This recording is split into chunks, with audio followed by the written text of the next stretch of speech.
নমস্কার বন্ধুরা, আমি মৌমিতা তোমাদের আবার একটা নতুন রেসিপিতে তোমাদের সবাইকে স্বাগত।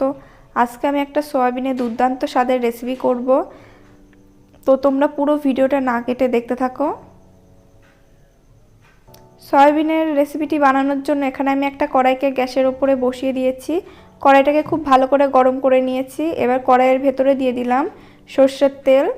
তেলটাকে আমি খুব ভালো করে গরম করে নিয়েছি। এবার দিয়ে দেব দুটো পেঁয়াজ, একটা টমেটো, আর দিয়ে দেবো দুটো কাঁচা লঙ্কা চেরা, আর দিয়ে দিচ্ছি এক বাটি সয়াবিন। এবার সমস্ত উপকরণকে আমি খুব ভালো করে ভেজে নেব। দেখো, সমস্ত উপকরণকে আমি খুব ভালো করে ভেজে নিয়েছি। এবার আমি সমস্ত উপকরণকে তুলে নেব।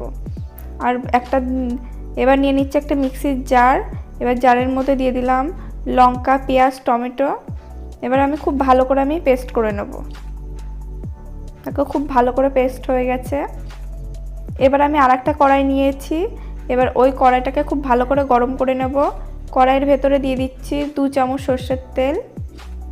তেলটা খুব ভালো করে গরম হয়ে গেছে। এবার দিয়ে দেব 1 চামচ গোটা জিরে। জিরেটাকে খুব ভালো করে ভেজে নিয়েছি। এবার যে পেস্টটা করে রেখেছিলাম সেই পেস্টটা আমি দিয়ে দিলাম। আর দিয়ে দিচ্ছি 1 চামচ জিরে গুঁড়ো, 1 চামচ ধনে গুঁড়ো, আর দিয়ে দিলাম 1 চামচ হলুদ গুঁড়ো, 1 চামচ লঙ্কার গুঁড়ো দিয়ে আমি খুব ভালো করে মশলাটাকে খুব ভালো করে মিশিয়ে নেব। মশলাটা খুব ভালো করে মিশিয়ে নিয়েছি। এবার আমি 5 মিনিট মতন মশলাটাকে কষে নেব। আমি 5 মিনিট পরে দেখাচ্ছি। দেখো, 5 মিনিট পরে আমি দেখাচ্ছি, পুরো মশলাটার থেকে তেল ছেড়ে গেছে। এবার দিয়ে দেবো আমি যে সয়াবিন ভেজে রেখেছিলাম সেই সয়াবিনটা দিয়েও খুব ভালো করে মশলাটাকে কষিয়ে নিয়েছি। এবার দিয়ে দেব পরিমাণ মতন জল। জলের সাথে সয়াবিনটাকে খুব ভালো করে মিশিয়ে নেব।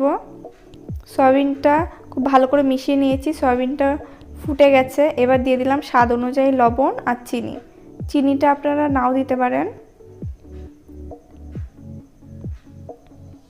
এবার আমি 5 মিনিট পরে দেখাচ্ছি। 5 মিনিট পরে ঝোলটা কিন্তু অনেকটাই শুকিয়ে গেছে।